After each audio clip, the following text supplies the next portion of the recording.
ডাবের মেশিনটা দেখে মনে হয়েছে এই আইডিয়াটা বাংলাদেশে এর আগে একটু ওইভাবে কাজ করে নাই। এটা আমি যদি শুরু করি দেশে, সেটা হয়তো প্রথমবার নতুন ইয়া হবে আর কি। প্রথমে আমরা হচ্ছে যেটা শুরু করি, আমার বন্ধু তো দুইজন শুরু করি হচ্ছে ফার্স্টে একটা ভিডিও বানাই, ইউটিউব থেকে ডাব কাটার ভিডিও টিডিও নিয়ে একটা ভিডিও বানাই, যেটা দিয়ে হচ্ছে ফেসবুকে অ্যাড রান করি।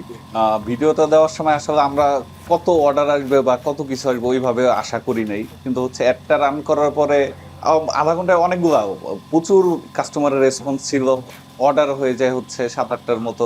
আমরা আসলে তখনও প্রোডাকশনের কোনো কিছু রেডি ছিল না আমাদের কাছে, যার জন্য হচ্ছে একটা বন্ধ করে দিতে হয়।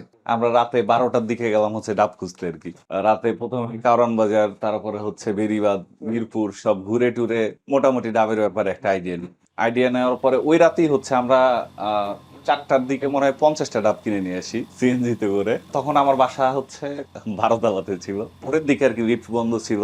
আমি আর আমার বন্ধু দুইজন মিলে হচ্ছে বারোতলায় মনে হয় 5-6 বার ওঠা লাগছে আর কি। উঠে হচ্ছে ডাবগুলা হচ্ছে নিয়ে যাই। প্রথমে ভাবি হচ্ছে ছুরি দিয়ে কাইটা ইয়া করবো, কিন্তু কাটতে বিশাল স্ট্রাগল আমাদের পোহাইতে হয়েছে।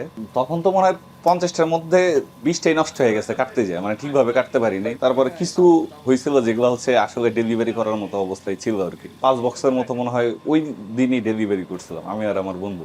সন্ধ্যাবেলা থেকে একটা জার্নি শুরু হয়েছে, ঘুমাই নেই, সারা রাত সোর্সিং করছি, সকালবেলা সারাদিন কাটছি, সন্ধ্যায় আমি আর আমার বন্ধু ডেলিভারি করছি। আমরা যখন বুঝলাম যে হ্যাঁ এইখানে একটা ব্যবসা তৈরি হবে আর কি, ব্যবসার সম্ভাবনা আছে, তারপরে আমরা তো হচ্ছে একদিকে হচ্ছে শুরু করি হচ্ছে প্রোডাকশন লাইন তৈরি করার জন্য, কিভাবে মেশিন বা সবকিছু অ্যারেঞ্জ করা যায়। কাস্টমারের ফিডব্যাক এর মধ্যে অনেক প্রশংসা করতেছিল, হ্যাঁ এটা নতুন, কারণ 2021 সালের দিকে কেউ এটা, 21 বা 22-এর শুরুর দিকে কেউ এটা ইয়াও করে নাই। ব্যবসা যখন শুরু করছি তখন আমি চাকরি করতাম আর কি। প্রথম হচ্ছে 1-2 মাস, 1 মাসের মতো আর কি, তখন চাকরি করে কন্টিনিউ করতেছিলাম। তো আমি অফিসে বলা শুরু করলাম যে আমার জ্বর, আমি আসতে পারতেছি না। প্রথমে এইভাবে 11 দিন অ্যাবসেন্ট করছি অফিসে। সেকেন্ড যেটা হয়েছে, তো আমরা তখন অনেক স্ট্রাগল করতাম আর কি ডাব সংগ্রহের জন্য। তখন আমাদের তো ডাব নিয়ে বিশাল ক্রাইসিস ছিল, আমরা হচ্ছে কোয়ালিটি এনশিওর করতে পারতেছি না, ডাবের সাইজ ঠিক করতে পারতেছি না। আমি আর আমার বন্ধু আরো একজন যাই হচ্ছে ডাব আনতে আর কি। ডাব বের করার সময় আমার হচ্ছে ওই ডিকির ইয়াটা আমার হাতের উপরে পড়ে আর কি। হাতের উপরে পড়ে এটা হচ্ছে হাড্ডি সব ভেঙে যায় আর কি, একদম ছেঁচে যায়, ঠিক আছে। মানে মোটামুটি আমার 1-1.5 মাস হচ্ছে আমি কিছুই করতে পারিনি, হাত দিয়ে কিছুই করতে পারিনি। তো এটার ইস্যু দেখা দেখা তখন ছুটি নিছিলাম অফিস থেকে।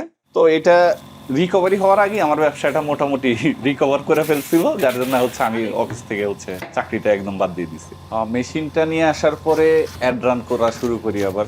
প্রথম দিকে তো একদম খুবই লিমিটেড বাজেট অ্যাড রান করতাম, $2-3 অ্যাড রান করতাম। কাস্টমারের প্রচুর ফিডব্যাক আসা শুরু হয়, দেখা যাচ্ছে সারা রাত মেসেজ দেখা লাগতেছে, সারাদিন মেসেজ দেখা লাগতেছে, সারা রাত দিনকে আমাদের কাজ করতে হতো। প্রথম যে ডাবটা দিই আমরা তো তখন বুঝতাম না যে মেজারমেন্ট আসলে কিভাবে করে আর কি। তো প্রথম ডাবটা দেওয়ার সাথে সাথে প্রথম চাপেই হচ্ছে ডাবটা একদম বসকায় ফেলে, একদম চাপ দিয়ে একদম পুরোটা বসকায় ফেলে। তারপরে আবার আমরা হচ্ছে একটু সময় নিয়ে আবার হচ্ছে কিভাবে মেজারমেন্টটা ঠিক করা যায় সবকিছু হচ্ছে ইউটিউবে ভিডিও দেখে রেখে তারপরে আবার হচ্ছে রেগুলার কাটা শুরু করি।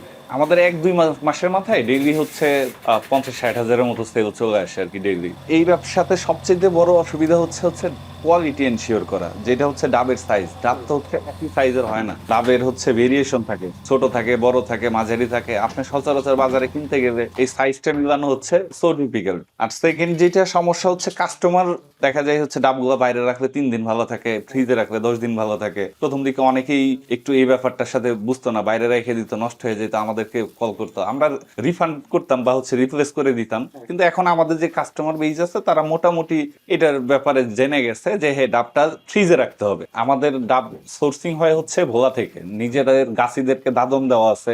ডাবের সোর্সিং করতে আমাদের প্রচুর চুল ছিটতে হয়েছে, ঠিক আছে। আমরা ভোলা, নোয়াখালী সব জায়গায় ঘুরে বেড়াইছি। কাস্টমারকে যখন ডাব সার্ভ করা শুরু করি, কিছু কাস্টমার বলতো যে হ্যাঁ ডাবগুলো খুবই ভালো ছিল, মিষ্টি ছিল।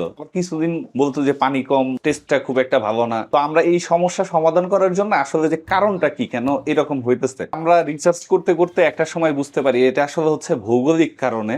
বরিশাল, ভোলার ডাবগুলো হচ্ছে সাইজে বড় হয়, পানি মিষ্টি হয়, পানিও থাকে অনেক বেশি। নোয়াখালীর ডাবগুলো একটু সাইজে ছোট হইলেও পানি থাকে বেশি, ডাব মিষ্টি হয়। আবার খুলনা, বাগেরহাট এই অঞ্চলের ডাবগুলো একটু পানি কম হয়, আবার হচ্ছে আপনার টেস্টটা একটু ডিফারেন্ট হয়। ডাবের পাশাপাশি পরে আমরা হচ্ছে পুডিং শুরু করি, তারপরে হচ্ছে নারিকেলের চিপস যেটা ওইটা শুরু করি, নারিকেলের নাড়ু শুরু করি, বরফি শুরু করি, কোকোনাট অয়েল বানানো শুরু করি আমরা। এক্সট্রা ভার্জিন কোকোনাট অয়েল, যেটা হচ্ছে সবচেয়ে এক্সপেন্সিভ তেলগুলোর মধ্যে একটা আর কি। ওইটা আমরা নিজেরা প্রোডাকশন করা শুরু করি।